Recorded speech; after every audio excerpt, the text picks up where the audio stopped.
Bismillahirrahmanirrahim. Alhamdulillahi rabbil alamin. Wa sallallahu sallam wa baraka ala rasulina Muhammad wa ala alihi wa sahbihi ajma'in. Falenderojmë Allahun xhalla xjalaluhu, salavat me pejgamberin alayhis salam, familjen e tij, shokët e tij, edhe të gjithë ata që pasojnë dhe ndjekin rrugën e tij deri në ditën e gjykimit. Të ndershëm vëllezër të pranishëm, jemi duke u shoqëruar me një cikël të ri të ligjëratave para hutbes, praktikisht këshilla javore, të cilat na motivojnë, na përkujtojnë, të cilat na vetëdijsojnë, na plotësojnë, na përmirësojnë, sepse njeriu është krijesë e tillë që derisa Allahu e ka përshkruar gjendjen tonë të tillë në Kur'an, harresa është shumë prezente,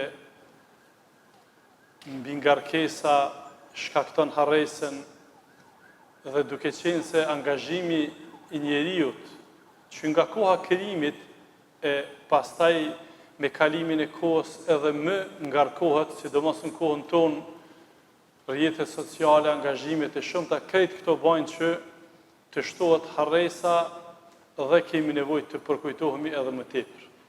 Jemi duke trajtuar një cikël të ligjëratave rreth kodit moral. Në javën e kaluar kemi fol në 2 ligjëratat, në fakt 2 javë të kaluara kemi fol për respektimin e prindërve, rëndësia e respektimit të prindërve, urdhri për respektim, dhe në ligjëratën e javës së kaluar kemi fol për mëkatimin e atyre që i keq trajtojnë prindët. Sot do të flasim për farefisnin, për obligimin që kemi për farefisnin, për lidhjen farefisnore.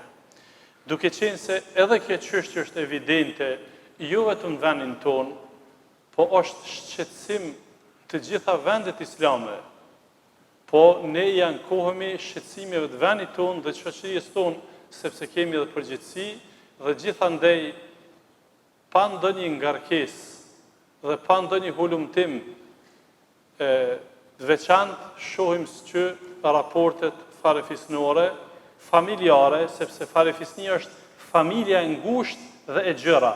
Kjo është farefisnia, që do të flas pak më vonë çka përfshin farefisnia. Kemi shkputje, kemi largim, kemi ftofje, kemi mosinteresim, kemi ndryshim, e sidomos gjenerata e vjetër ka shumë çka për të thonë. Gjenerata e vjetër aludoj ata që i kanë kalu të 50-tat, që e kanë mbrikur në vendin tonë, farefisnia ka qenë më në rregull se sot, ose lidhjet farefisnore kanë qenë më të forta se sa që janë sot. Pra, si do të qoftë, edhe nëse janë lidhjet farefisnore shumë të mira dhe urojmë me qenë të mira, na prap kemi nevojë për këtë temë. Pse kemi nevojë për këtë temë? Me rru ato që kemi. Pra, edhe nëse lidhjet farefisnore themi që janë krejtë në rregull, për mashallah, prap pse? Se shpallja ju ka drejtu kujna? Ju ka drejtu sahabëve, atyre që i kanë jetësu këto fakte, ata që lidhjen farefisnore kanë pas pjesë të jetës tyre, prap kanë ardhur argumente që m'ju fol, pra kujdes, rune farefisnin e të ngjashme. Të ndershëm vëllezër, shumë çka ka për të thënë këtë temë, koha është shumë e ngushtë. Mund të themi kështu në hyrje se lidhja farefisnore është prej lidhjeve shumë të fuqishme për të afruar te Allahu xhalla xhelalu. Majtja e lidhjeve farefisnore është një lidhje shumë e fuqishme për të afruar te Allahu. Sepse kur themi me i majt lidhjet farefisnore në rrafshin praktik i bie me hije dhe me dal, me ju fol akrabas, me i respektu akraban, me ju dhon, me ju ndihmu e kështu me radhë. Që kjo është me i majt lidhjet farefisnore pa komplekse, thjesht. Pra i bie që kjo është dobësu. Në kohën tonë është dobësu. Na kemi këjshi, derë me derë, ndoshta me muj nuk e shohin njëri tjetrin. Mund të jenë vëllezër të një barku, mund të jenë axhallar, nipa e tafër. Ky është realiteti që përcillet. Prandaj të ndershëm vëllezër, Allahu xhalla xhelaluhu në librin e tij, në Kur'an, i ka lavdëruar robt të cilët i majnë lidhjet farefisnore, ose robët të cilët program tjetër se kanë farefisnin, se Zotën o vëllezër, para se të përmendit diçka prej argumenteve, citateve, mesazheve hyjnore, du të them që farefisnia është shumë e rëndësishme përveç si lidhje fuqishme te Zoti, është shumë e rëndësishme edhe për jetën e përditshme. Zotën kjo është përcjell edhe gojarisht edhe praktikisht shoqërinë tonë. Ai që ka familje të fuqishme, të fortë, lidhje të mira, o krah i fortë. Është krah i fortë për çdo sen. Në radhë parë për punë, ata që janë shumë vllazni, kanë lidhje të mira me zveti, kanë edhe axhallar, edhe kusheri e çojnë mirë, thjesht, e çojnë mirë me zveti. Këta janë krah i fuqishëm me mbështet njëri tjetrin. Janë krah i fuqishëm me rezistu ndaj tjerëve që dojnë me hinë konflikt me ta. Por na e dim shoqërinë tonë, na e njohim më mirë shoqërinë tonë se tjerë. Aty ku është krah i fortë, s'ka mujt gjithkush me lu me ta, me hi me ta, domethënë me i ngatëru ose shkurt me bën ai problem me ta, se din që ata janë kallabllak, janë të fortë, janë afër njëri tjetrit e kështu me radhë. Pra, çdo ligj o vëllazër, çdo ligj që Zoti i Madhreshëm ka thirrë në te, vlerat e atij ligji nuk janë vetëm shpirtëror, po janë edhe njerëzor dhe human. Pra, këto vlera na kthejnë jetën e përditshme, sikur që bie fjala. Në të kalunën, s'po them me shekuj, po në të kalunën e frikshme, kur ka pas rast vdekje, aty u pa hjeshia e dekës. Me kanë u pa hjeshia e dekës? Me farefisin që kanë nejtë në pritje. Sot për shembull, edhe kjo është për të ardhur keq, s'është tema jam se s'du ta devijoj temën. Po s'ki njerëz, nuk pret kërkush, se s'kan lidhje, s'kan vllaznillak, nuk kanë, domethënë, e sheh numër i vogël i pritjes atyre që i pret njerëz. Por edhe këtu pas ka vlerë. Po dhe të kundërtën, edhe në ditë gëzimit, kur kanë darsëm, kur kanë gëzim, ata janë kallabllak, e heshojnë darsmën, e heshojnë konakun, e heshojnë nejen. Nuk mund miku me ta heshu konakun, vëllezër. Unë po flas në ca e traditës tonë, s'po flas për traditat e shteteve tjera. Traditën tonë, kush ta hesha konakun? Vllau, axha, kusherini, nipi, daja, këta janë. Pra, për atë arsye Islami ka dhënë si të madhe vëllezër lidhjeve farefisnore. Thot Allahu xhelle xhelalu në suratul Ra'd, citati 21. Walladhina yasiluna ma amara Allahu bihi an yusal wa yakhshawna rabbahum wa yakhafuna su'al hisab. Prej robëve të mirë të Allahut, Allahu numëron një sër robësh të mirë të Allahut xhelle xhelaluhu, thot prej robëve të mirë të Allahut janë ata të cilët i majnë lidhjet farefisnore, i majnë lidhjet që Allahu i ka obliguar me i majt. Dhe kanë frikë për ditën e llogarisë. Kanë frikë Allahun për ditën e llogarisë. Këtu ka urtësi o vëllezër që Allahu i ka lidhë këto dyja, domethënë ka lidhë Allahu xhelle xhelaluhu majtën e lidhjeve farefisnore me ditën e llogarisë. Sepse nga mesazhi që mund ta nxjerrim është majtja e lidhjeve farefisnore ka me ta letuat je shumë hesapin në llogaria. Edhe kundërta me të kundërtën, shkputja e lidhjeve farefisnore, prishja e lidhjeve farefisnore ka me ta vështërsu hesapin, pra llogarien para Allahu xhelle xhelaluhu. Pastaj thot Allahu xhelle xhelaluhu në surën Muhammed, citati 22. Fa hal asaytum in tawallaytum an tufsidu fil ardi wa tuqatti'u arhamakum. A menduat që ju pasi t'ja ktheni shpinën, zotruna domethënë të largoheni nga besimi, an tufsidu fil ard. Pra do të bëni shkatrim në tokë. E pastaj çka do të bëni nëse ja ktheni shpinën besimit? Tuqatti'u arhamakum. Keni me i shkput lidhjet farefisnore. Çka ka për qita? Cili është përfundimi këtyne? Cili është ndëshkimi këtyre? Ulaika alladhina la'anahumullah. Allahu po thot. Këta janë ata që Allahu i mallkon. Fa sammahum wa a'ma absarahum. Allahu i bën të shurdhët dhe i verbran. Pra të ndershëm vëllezër, këtu Allahu xhelle xhelalu i ka radhit një sër gjunahesh e që i prin largimi prej besimit. Pasi që Allahu e ka pru këtë hajër në venin tonë, para 700 vjete, edhe babgjysh e katragjysh i kanë bo Allahu sejdë, e qohët dikush në këtë kohë, po dojna mu këthy atje, në devijime, subhanallah, subhanallah. Dhe më thonë, vallahi vëllezër, neve na vjen keq për këta njerëz, çfarë përgjegjësie çka kanë para Allahu xhelle xhelal. Po sidoqoftë, Allahu xhelle xhelal këtë e ka konsideruar shkatërim në tokë. Pra, prej shkatërimit pastaj ka përmend që të ndërpritni raportet farefisnore. E për krejt qita njerëz që largohen prej besimit, bojnë shkatërim në tokë, fesada, e dini çka është, nuk ka vish me mbyt njerin fesada vëllezër. Nuk ka vish me mbyt njerin. Edhe krejt aja që po e shohmi në përditshmëri në media, Big Brother dhe të ngjashme, shkatërimi nuk bëhet vëllezër veç me armë ose me armë bërthamore. Çështu është shkatërimi, shkatëron familjen, shkatëron rinien, droga, alkooli, prostitucioni, programe degeneruese, s'ka ishmërisht. Edhe kalon koha me ardhen e gjenatave të re, bëhen përditshmëri. Unë shpesh e kam thonë këtu, në këtë foltore, një fjalë që po du me përsërit. Hajde të kthehemi një 40 vite më herët, që kemi njerëz këtu që në prezent. Në ato lagje, në ato shitore që u majt alkooli, nuk kanë hi njerëz me ble. Qytat partonjen, babgjyshat tonë dhe t'juft. Me një dyqan që ka majt pronari, që u konë musliman, shqiptar musliman, ka majt alkool, e kanë leqit, s'kanë hi me ble. Madje bira ka majt, as alkool, jo, shtu, edhe pse bira ka përqindit alkoolit, veç bira që ka majt, s'kanë hi me ble. E kanë leqit. Ku jem sot? Pse vëllezër e kanë bërë ata që të punë? Për me rru shoqërien. Se dikur tani alkooli bëhet normal. Sikur që po bëhet vëllezër, fatkeqësisht na duhet mi bën këtë vërejtje vetvetes.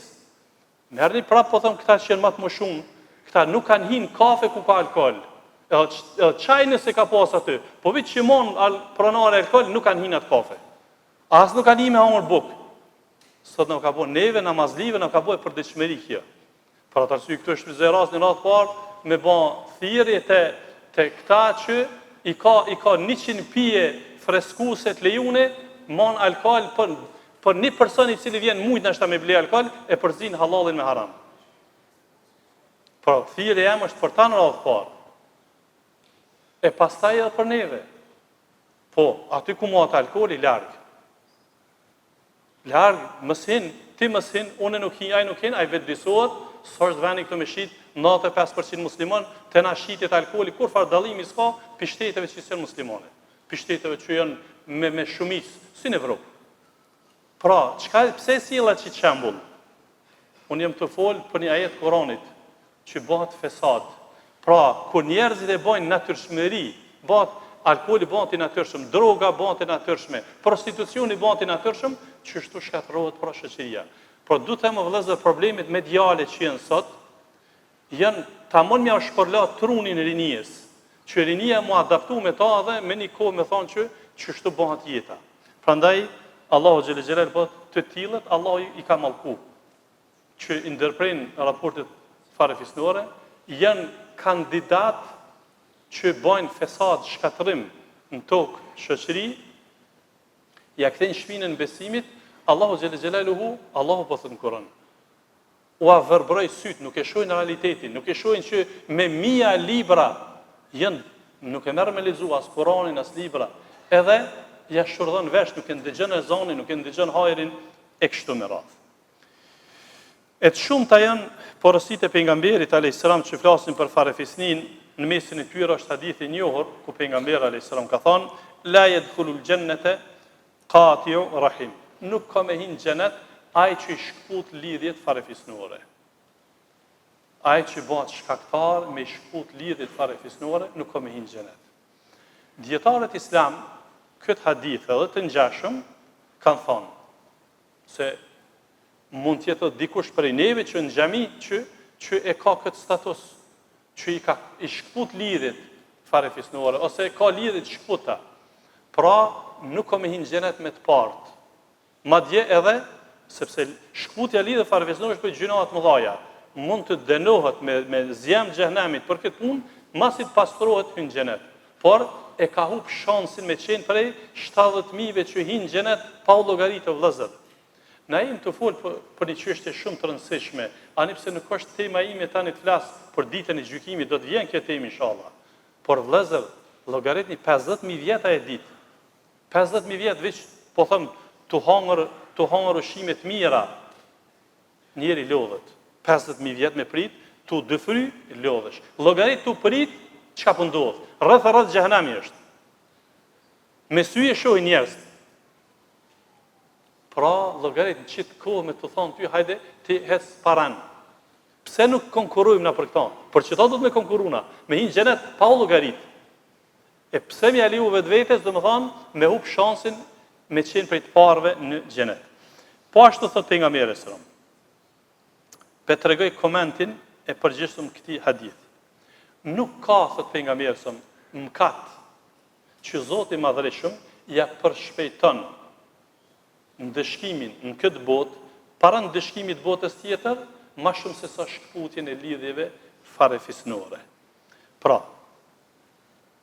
nuk ka gjuna që Allahu xhelle xhelalu e përshpejton ndëshkimin e dënimin këtë botë, përveç dënimit botës tjetër, ma shumë se sa gjunahi i shkputjes së lidhjeve farefisnore. Që i bie vëllezër, prej mesazheve që mund t'i nxjerrmi, është se shkputja e lidhjeve farefisnore është sebeb, është shkak që Allahu xhelle xhelalu i çon në dëshkim një personit. Ja merr bereqetin, i çon sprova trona e kështu me radhë, si rezultat i shkputjeve të lidhjeve farefisnore. E kush konsiderohet në fakt mbajtës i lidhjeve farefisnore? Kush është ai që njihet ose trajtohet se po i mon lidhjet farefisnore? Në zhargonin e jetës tonë përditshme, konsiderohet ai që po më vjen edhe pishkoj. Me që tha që kjo është majtje lidhje farefisnore. Jo, vëllezër. Lidhje majtje farefisnore është m'ia çel derën atij që ta kam shel. M'ia çel derën atij që ta kam shel. Unë po them me atë gjuhën popullore të këtyre herit. Ai që ta kam shel kapigjikëm. Ai që ta kam shel derën e oborrit, m'ia çel dhe më shku me vizitu. Që kjo është lidhje farefisnore. Qështu në hadithin e sakt e ka trajtu pejgamberi sa. Ka thonë nuk është majtje lidhje farefisnore, ai që të vjen ti i shkon. Kjo është normale. Kjo është në rregull. Po lidhje e majtje farefisnore konsiderohet kur ti i shkon pra të afërmit, agjes, djalit agjes, dajes, djalit dajes, hallës, djalit hallës, tezës, djalit tezës, i shkon kur ai ta kam shel derë, ai s'd vjen. Madje edhe nuk don. Madje në këtë kohë është çudime të etiketu. Shkajni bën ju që po shkonin çabe, ju që po shkonin në xhami, tani për mos me hima fell, dikush tani edhe puna mjekrës, se shkajni bën, edhe nuk të vjen. Edhe nuk madje edhe mund me ta shpreh, mos um hajde. Ti mos unal. Ti mos unal. Shkoj. Hiç mos i fol profeti. Veç shkoj jepi selam, ose përshëndete, ose 2 minuta, një kafe, e do të flasim pak më vonë që minimumi çka është mirë me bë që mos më shkput lidhjet farefisnore. Pastaj të ndershëm vëllezër, për shkak të kësaj vlere së shumë çka ka fol pejgamberi son për farefisnin. Farefisnia vëllezër, majtja lidhje farefisnore është sebeb, është shkak i shtimit të dy vlerave të mëdha që na edhe jetojmë për to. I shtimit të jetës, edhe i shtimit të pasurisë, rrezikut. Pra i shtimit të ymrit, edhe të furnizimit. Majtja e lidhje farefisnore tekstualisht, kështu ka thonë pejgamberi sallallahu alajhi wasallam, që unë po e citoj thonin, kush don, kështu po thot pejgamberi sallallahu alajhi wasallam, kush don të shtohet furnizimi, rreziku dhe të shtohet jeta, le të marrë lidhjet farefisnore. Dietarët islamia kanë dhënë 2 komente këtij hadithi dhe të ngjashëm. Njëri koment është kush don më ushtu bereqeti, begatia në pasurinë që Allahu ja ka dhënë, edhe në jetën që Allahu ja ka dhënë, në timon lidhet farefisnore. Po të shtohet bereqeti, je person i begat si person, shkurt person që i shfrytëzon të mirat, edhe pasurinë që të ka dhënë Allahu zën vend. Ky është një koment. Komenti tjetër është i drejtë për drejtë. Po shtohet jeta. Pi 60 vjetë, në 61, 62, 65, se këtë çështje i takon Allahut. Edhe po, shtohet edhe furnizimi, shtohet edhe rreziku. Prej një kosto e caktuar që Allah ja ka caktuar, majtë e lidhë fare fisnore e shton qatë kosto. Sepse, kjo është e drejtë Allahut, si që edhe Allah e përmen në Kur'an, jem hullahu ma yashau u yuthbit. Allahu çka dën fshin prej gjërave, edhe çka dën lën prej asaj. Po i ka bë Allahu xhele xhelalu vëllazër punë të mira, sebeb shkak i shtimit jetës edhe shtimit të furnizimit. E gjithsesi që përderisa çështja është kështu edhe do të thotë vepra është e rëndësishme. Koha nuk më premton me detaju disa gjëra, po në më herët fola kush është farefisni, prind, gjysherit, gjyshet, axhallart, djemtë axhallarëve, nipat, mbesat, dajt, fëmija e tyre, tezet, fëmija e tyre, hallat, fëmijët e tyre. Këta janë farefisni, që jemi thirrë me i majtë lidhjet me ta. Qysh me i majtë lidhjet farefisnore? Për me përfundu si këshill përgjithshme të ndershëm vëllezër, në radhë parë lidhjet farefisnore mahen me i vizitu fizikisht.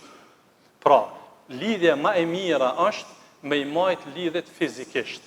Unë me shumë qef që të pike e kisha trajtu në një ligjërat veçantë, sepse na jemi të jetu në kohën e krizave, në kohën e stresit, në kohën e depresionit.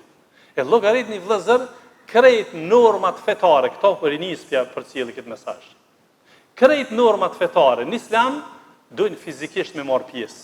Pse? Unë tash po dal pak për aspektit fetar se këto e kena kuptu, në aspektin psikologjik. Sepse kjo të bën mirë edhe në qetësinë tonë, me ndru qasjen, me ndru shoqërien, me ndru shtëpien, shkon pej një venin tjetër. Unë po them, me qef e kisha trajtu këtë në një ligjërat, kur ti udhton për shembull pi Prishtinës, qoftë me makinë, qoftë në kam, 1 kilometër, 5 kilometra, 10 kilometra, shumë që ndikon pozitivisht. Sot që jena arë qitu në xhami, a je i njëjti sikurse dje, sikurse sot? Nuk je. Se ke bashkëputje, ke ndru lokacionin, ka shoqëri, këto ndikojnë pozitivisht shëndetin mendor. Pra, shpërblimi më i madh është fizikisht. E dyta, përmes dhënies. Sadaka më e çmueshme, ka ardhur një hadith sakt që s'po kam kohë ju kthy, kështu tekstualisht për thëmë kuptimin e hadithit. Ka thënë pejgamberi alayhis salam, sadakaja, lëmosha për farefisnin është sadaka dhe lidhje, ka thonë. Ose i bjen kështu praktikisht sadaka e dyfisht. Sadaka e dyfisht. Edhe treta, telefonata. Edhe me telefonat ma në lidhjet farefisnore, po jo të njëjtën, po ndërkohë edhe telefoni bën farefisit që me i majt lidhjet. Shumë çka ka për thonë, Allah na mundsof me i majt lidhjet farefisnore, me që na ofër njëri tjetrit. Allah e shpërblet për vëmendjen. Alhamdulillah.